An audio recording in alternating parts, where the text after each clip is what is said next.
sitting here in position A again. Right? Middle of the fairway, same as the last hole, double. Welcome to Dr. Duck Hook. My name's Savoy. There has been a question that's been on my mind for quite some time now, and it's one that may just be the reason I bought a discount action camera at basement cost, a decent used laptop, and last year's model of the first video editing software I could find in my Bing search, all in order to start this channel. Why do we play golf?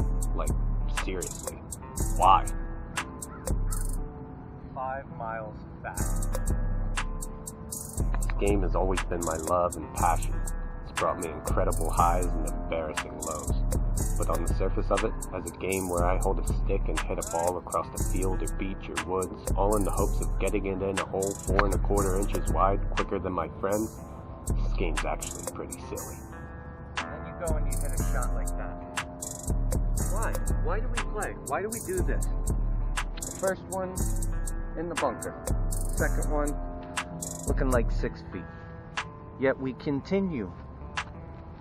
We continue to come back. We're always here. We never stop. We can't stop. Why can't we stop? And a strong disclaimer here. When I said my camera was discount, yeah, I meant it. But if the quality of the picture outweighs the content on the channel, I can't help you. I adhere to the adage of my Indian cabbie when I landed in Vegas for the first time, when he told me, cash is king. Well, here on YouTube, we substitute content for cash. And if the harsh glares and the terrible mics are going to drive you away, there's nothing I can do about that. Now, back to the kingly content. Now, I could argue I haven't warmed up, but that's another video. I could go up there and hit the other shot, but that's another video too. This video, I just want to understand why. Why do we do this? Oh my goodness, that's out of bounds. Why? That's in somebody's backyard. Maybe they can invite me in for breakfast.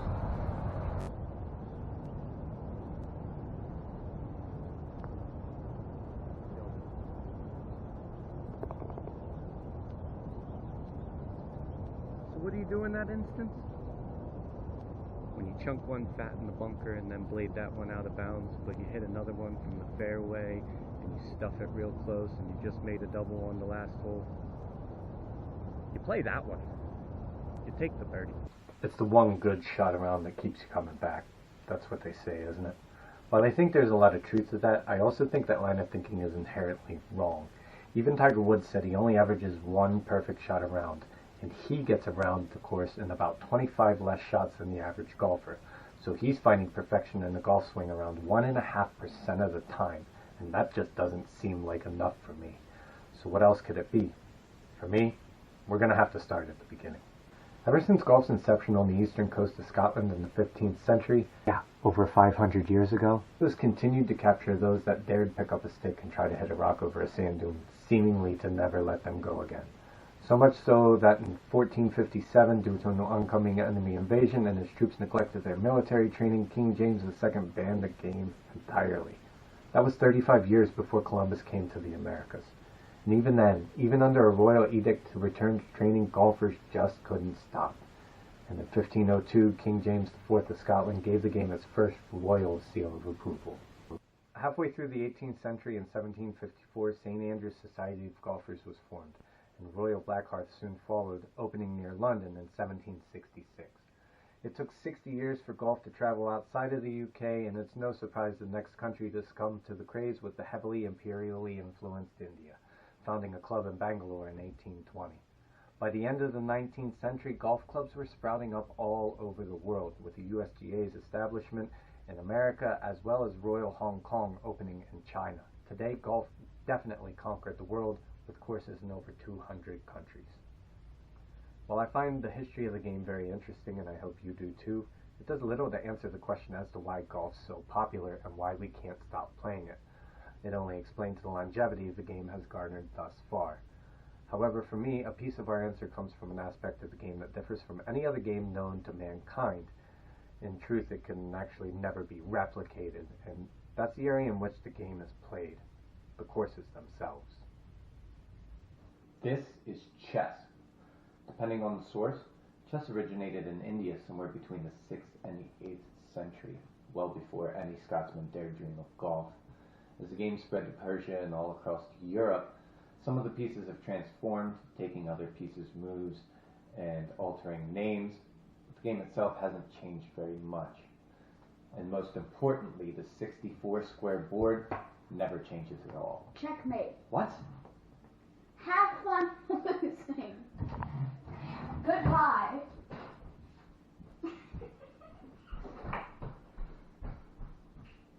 What?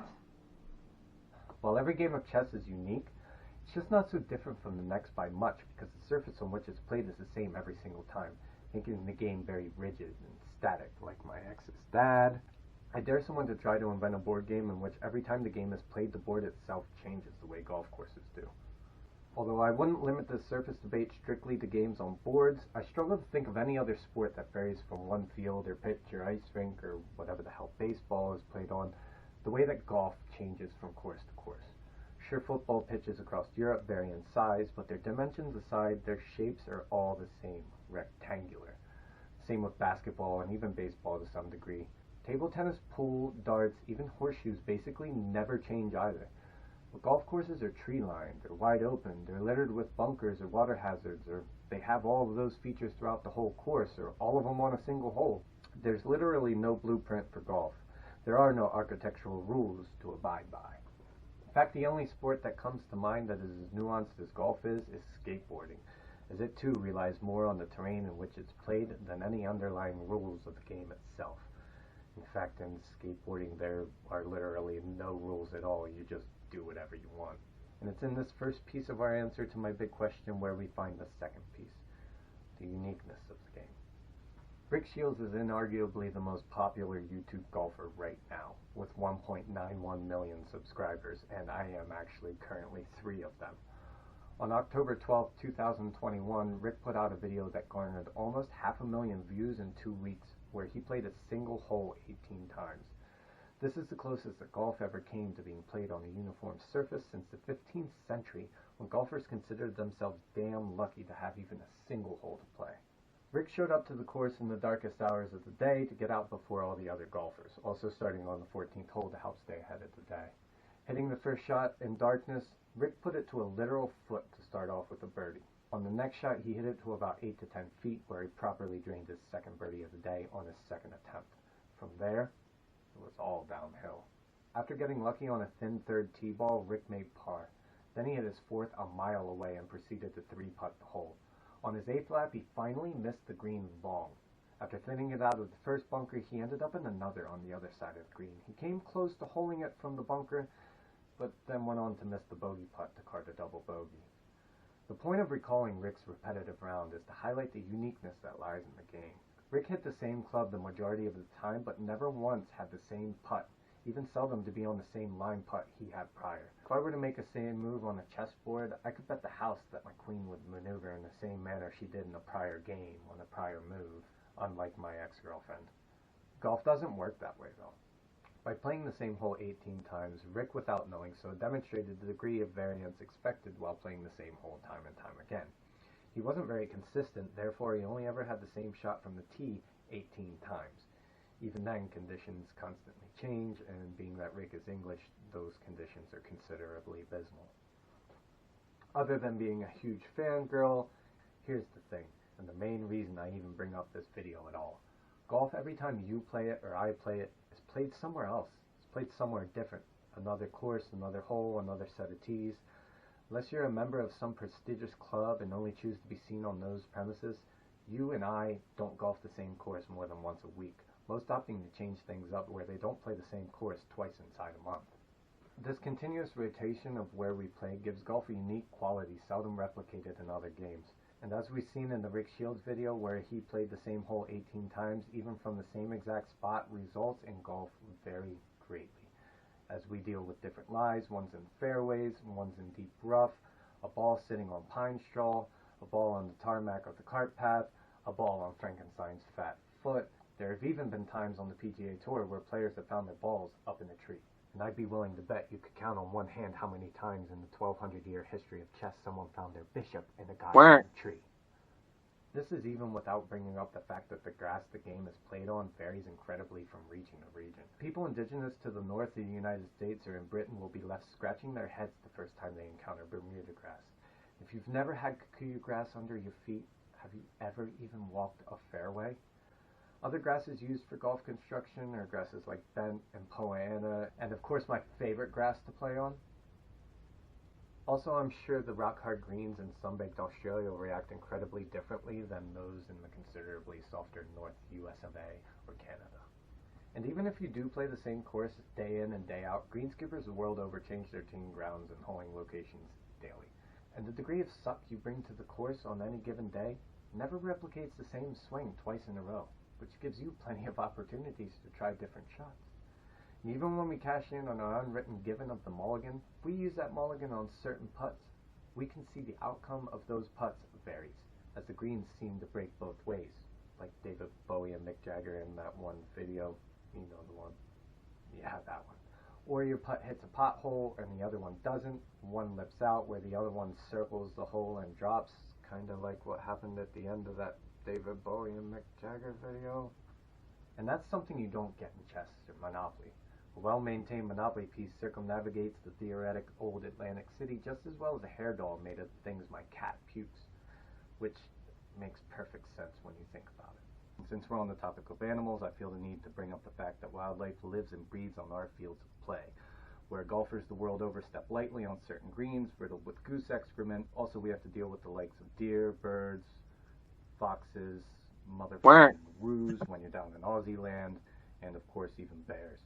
I've never encountered a bear exactly, but I have been on courses where the starter warns you about them, and I have seen their scat. And just because I haven't seen one personally doesn't make a lick of difference to LeBron James when he takes to the court.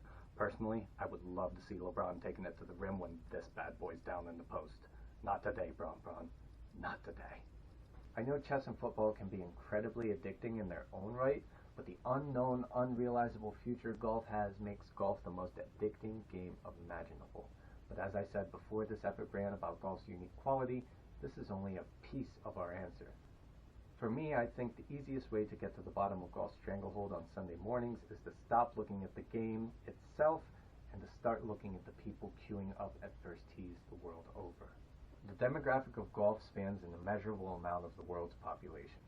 While I do agree you can't always believe the internet, however, the first poll I found upon searching golf's popularity by country was from Top End Sport, a website I am not affiliated with, know nothing about, and not here to advertise, but I am willing to use it as a source on the internet, because that is what the internet is, and has always been.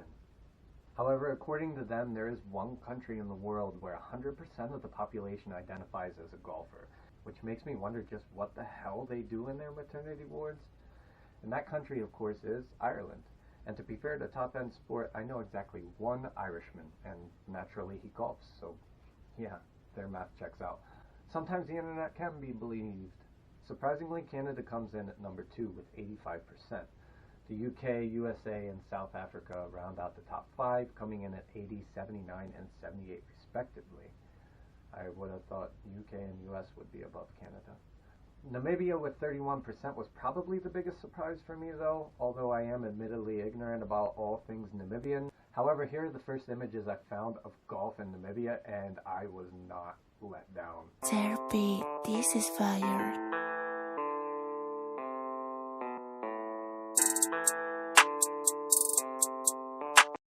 This is definitely on the bucket list now. Out of the 122 listed countries, 23 have more than a quarter of the population as registered golfers. Most of them are in the western parts of the world. The countries we see topping this list are also the countries that have had the game at hand since the 19th century. Although this isn't really something I think too many golfers these days think about, but golf here in America isn't too far removed from having the misnomer of a game for the elite, being a country clubber's son's game, a game where you need a hedge fund to appreciate its intricacies. As I've said before, these are the things golf would rather not have said, but I think it's worth noting, or more pondering on. The fact that golf hasn't spread as ubiquitously in the countries where the game hasn't been around long enough to lose the stigma that golf is a game of the high society and isn't to be played by the poor. This might be coincidence, but this also might be fact. We'll know more about this in the next 50 years, but I'd be willing to bet the farm that the game we love will continue to grow worldwide in the future. As for the countries where golf has been around for over 100 years, the game has spread so thoroughly it spans all walks of life. I've been to country clubs where untucked shirts and backwards hats were the norm. Of course, there are still stiffer clubs about where a jacket will be required at the front gate, but I think most clubs are beginning to relax a little, as golf transforms with the coming of a younger generation. Then again, I don't get invited to a lot of country clubs, so what the hell do I know? I'm just a humble carpenter's son. What I do know about, though, is the people who play the game with me, and I wouldn't call any of them stiff. People ranging from my dad, who's 65, to my son, who's 8. There's a group of guys from the local brew house, unironically called Brew House, whose average age is 60, and we get out every week. And then there are the guys I went to high school with, in their mid-30s, who wish they could play as fervently as those who are retired, and if time permitted, they would. But careers and jobs and families and raising kids, mid-30s are terrible. But the thing about golf is, no matter the differences between the walks of life outside the links, once soft spikes touch down on the tee boxes the world over, a community comes together. Alliances are formed. Even when I enter tournaments like club championships or your average kegger scramble, everyone that puts a ball on a peg is brethren. This camaraderie between a single and a twosome he or she caught up with is evident by the end of the first hole they played together. I've had some of the greatest experiences, some of my greatest rounds with people I didn't know from Adam before we teed it up. A couple good shots in, a couple brews, and the whole group could have graduated together. And this is just another aspect of the game for me that makes golf more appealing than other sports or games. Even with a $5 Nassau on the line, I don't want to see my opponent blade a ball from the back bunker and dunk it into a front pond he or she was scared of off the tee. I want to beat people always, but I want to beat them when they're at their best, and most golfers feel the same. You've never played Monopoly with your family members if you think this brand of empathy for thy opponent spans games unilaterally. Oh, how I laughed my ass off when my son went broke the last time we played Monopoly. Which might be why it's the last time we played Monopoly. Although my expertise in sports other than golf runs right up to bowling and stops there, as I in fact went to states for bowling way back in 2004 where I finished 99th or 101st in good old Pennsylvania. Yeah, I don't remember which one, but it wasn't 100. But I'd be willing to bet whoever's in the dugout managing Celtic during the Old Firm Derby, or is it Derby, in Glasgow, one of the fiercest rivalries in sports, wants to see the Rangers put the ball in the back of the net. Same thing goes for the Yankees and Red Sox. No one wants a home run. They don't even want to walk. Of course, there are golf rivalries out there. Arnie and Jack, Tiger and Phil, Tiger and Sergio, Tiger and Ernie, everyone Tiger was beating up on back in the day, Tiger and his ex-wife when she decided she wanted to beat on him for things. But I always believed those more media-driven rivalries than anything the players themselves felt toward each other. But now there is this blossoming rivalry of Brooksy and DeChambeau. And watch this space. Well, not this space, because this is like my bedroom and no one likes a pervert, so get out! Well, who's to say how far that rivalry will actually go? I'm sure there are players on the tour who strongly dislike other players. I wasn't very appreciative of the asshole that hit into me 2 months ago when I was one over on a really tough course while I'm on 13, hitting my second shot into a par 5 from 201 yards, and his ball landed 30 yards behind me in the middle of my swing. Luckily for him, I only stewed on it for 3 holes until the guys I played with in less than kind words told me they didn't give a stuff. It's not like I still think about that bogey or anything. Who do you think I am, some kind of vindictive, grudge-holding loser? That's exactly who I am. There have been the odd fisticuff vids popping up on Facebook and YouTube, and while I tune into them and I find them hilarious, and you should too, I don't see a lot of truth in them with the way the golfers actually react to each other. As long as you play your ball timely and don't hit into the group in front of you, no one is going to dislike you. Unless, of course, you dress like this. Or like this. Or like this. Or like this. Which brings me to this. The booze. Yes, I'd be remiss if I didn't bring up the fact that 900% of all golfers booze it up while playing. Maybe not all the time, but all the time. I mean, why do you think the Scots stopped training for the military and decided to go golfing? Think about it. Why do we love golf so much and we can't stop playing? Same reason the Scots couldn't stop playing and they loved it so much. You're bloody right, the booze. Aye. Which I think just about brings us full circle to the beginning of it all back in the 15th century, when golf was just a way to escape the trivial tasks that may or may not be for the betterment of your family and your community. But we're going golfing anyway, the same as we do today. Our courses are just longer and harder. And as always, that's what she said. Thanks for watching. Took a long time to get there, but we got there in the end.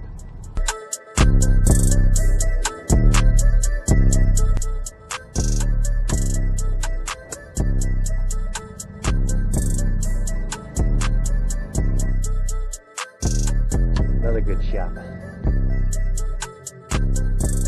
Maybe it does have something to do with the perfect shot.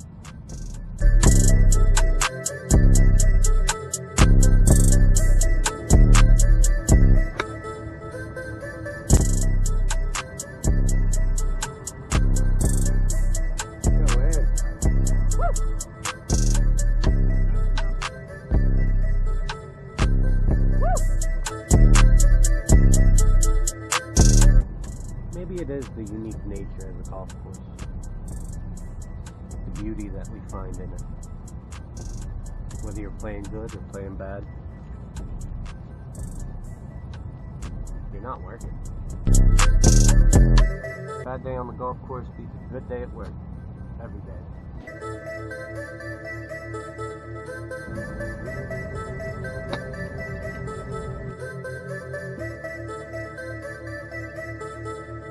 Yesterday I shot 87. Today was about even par. Still double on the bogey on the last two. But that's the way things is. That's golf. It's just how it is. Hit some absolutely perfect shots. Made some good friends. Probably never see them again, but these two guys I played with today have been very, very solid. I like them a lot.